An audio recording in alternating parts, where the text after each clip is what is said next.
I also loved this because, like, the Team Rocket Double Trouble song, I just thought was so good because, you know what? There was only one episode where they say the Team Rocket intro without being interrupted. Like, after that, there's always, like, some sort of spoof on it or, you know, someone cuts them off. That was the closest thing I got to, like, just hearing the Team Rocket anthem without, like, you know, Ash cutting them off or something, you know, very clearly. And that's the first reason I remember really anticipating that song. And I felt that song had some really cool, because, like, you know, if you were one of the bad kids and you were, like, all behind Team Rocket and, you know, you were rooting for them, this song actually was pretty, like, I don't know, it had some really cool, like, lyrics to it that were pretty, like, devious, like, you'll soon be believing, truth can be deceiving. And I was like, that's pretty evil. I like the sound of that. That's like something like a really sinister character in Star Wars would tell you, like, trying to turn you to the dark side. So I do got to give him credit. These are very, like, you know, lyrically, these are some really well written songs. Okay, Joe, did you have a favorite one? Let's see. See, Joe hasn't listened. I just downloaded a bunch of these today onto my PSP and was listening to them for a couple hours. Didn't get a chance to re-listen to it or just before the show, but I think Viridian City is certainly up there. The PokeRap is just a classic. I think nothing beats the original PokeRap also. Well, certainly not the Sinnoh PokeRap. My goodness. I miss... Or not the Sinnoh, the Hoenn, sorry. There's no Sinnoh one yet, officially. No? But the Hoenn one is pretty dang terrible. Now, this PokeRap, the one that's on here, does it? I don't remember. Does it have the voice of that original guy who's like, "Come on, everybody"? Yeah, exactly. That. Well, it has. There's two people who do the singing. Let me look up their names. James then there was D-Train Williams and Bobby Floyd, B.A.B.I. I'm not sure if that's the correct pronunciation. And then there's the various people on background lyrics. So there's one guy who says all the names of the Pokemon. Then there's another guy who says, like, the choruses.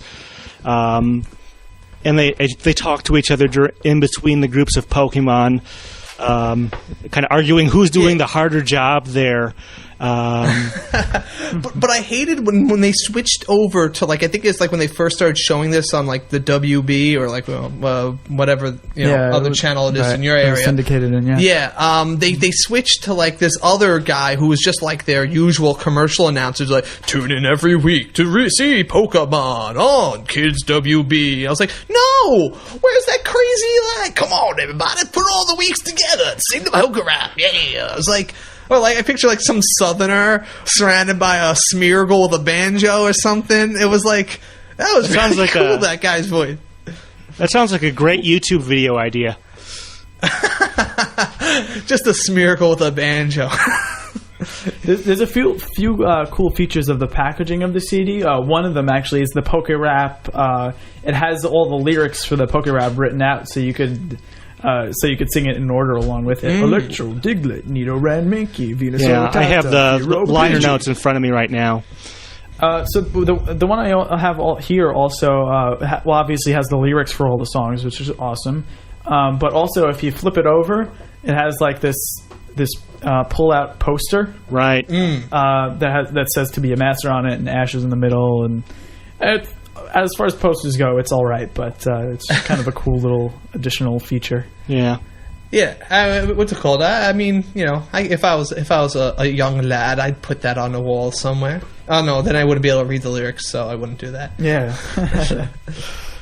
That's kind of cool. There was never a PokeRap with, like, all the Pokemon, right? I mean, like, since... Like, no, I mean, you could play, like I said, the regular PokeRap, the PokeRap GS, and if you dare, the Hoenn PokeRap back to back to back. But no, I've considered doing a song called I do parodies. I was doing a semi-parody called Total PokeRap. The main joke was going to be of how incredibly difficult it would be now to try and catch all 493 of them. But I don't think I could have.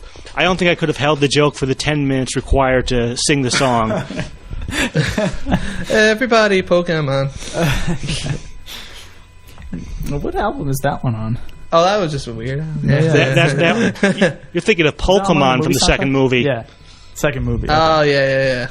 We can have another show about that sometime. When they most of these songs were just played, though. I mean, other than the ones that were played like in the storyline, like Pikachu's Goodbye. Other than that, a lot of these songs were only played in those little like ending like bits after the episodes, right? Or were all these songs somewhere in the episodes? Do you know? No, I'm pretty sure that a lot of these never appeared in an actual episode, but. This is sort of a carryover. In Japan, they'll often do character songs for their anime, and so this is sort of the extension that explains some things. And each of the songs has a somewhat different style. Like some of them are direct, actual style parodies of artists. For example, "To Be a Master" is a fairly direct style parody of Michael Jackson. You may notice that the song has that Thriller-esque voice and goes throughout. To be the best, good job, to be a master. Oh, I think he actually does the something like that in there. Yeah, and "My Best Friends" is sort of a generic boy band type song. Yeah. You've been I've heard the original Pokemon theme compared to the theme from Flashdance. I don't know. Never heard that. I didn't really. Well, now when you say a character song, that's like when they sing, a single in the style of their character in the show, correct? Well, not necessarily. Usually, it can. There's a variety of things. It can be the character singing about themselves. Good examples of that are either Misty's song in this album or Two Perfect Girls on Totally Pokemon. And in Japan, there's several Meowth songs where Meowth sings about itself. I'm actually not. I'm actually surprised not to see on this album. I could have recalled. I could swear I recall it being on this one, but I guess not. The song where Brock sings about two perfect girls for him. That's on Totally Pokemon or Pokemon 3. Two Perfect Girls. Yeah, that's the one I was just talking about. It's a one-woman man's what I want to be, but there's two perfect girls for me. Jenny. Oh, Jenny. Yeah. Yeah, that wasn't... it was still pretty well developed by that point in the series, but not as much as it had by Season 3.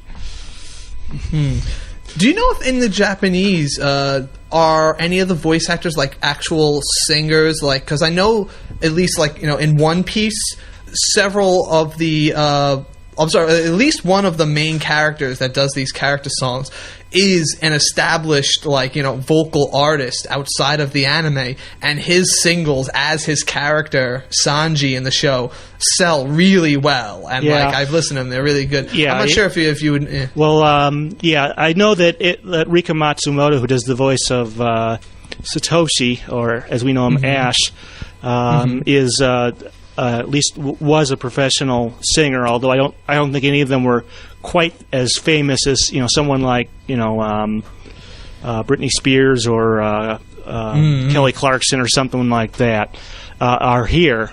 I know that a lot of the English ones also have at least some musical background. Like I know Eric Stewart, who did the voice of Brock and James for most of the first 8 seasons, actually performed with Ringo Starr's All-Star Band for a while. Keep listening for more from this interview. It's just kind of funny, actually. It's reminding me because, as I mentioned before, I'm playing Valkyrie Profile again, the game where every character is also a voice from Pokemon. Oh, right. And Valkyrie's Nurse Jenny. Did they keep those voices for the new version? Yeah, they kept all their voices. Brock, I got the guy that has Brock's voice on my team, and he's so awesome. I remember watching you play that game and listening to those voices. It's pretty wild. And like I said, I have this sorceress girl who's the voice of Jessie, and she says these guys look like trouble.